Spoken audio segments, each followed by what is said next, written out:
Hello guys, what's up? I'm Taufiqur Rahman. Welcome to my programming channel.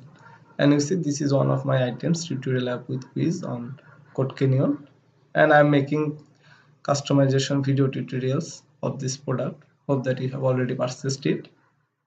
And at the bottom of the page, here is the documentation link. I have already opened it. And today I'm going to show you how can you change the call number, SMS number, and email number on navigation drawer. And to change the numbers, you need to go to appconstant.java file. So let's find it.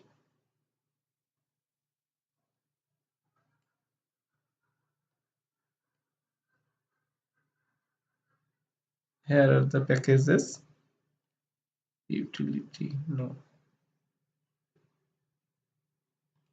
data constant, and this is the app constant file.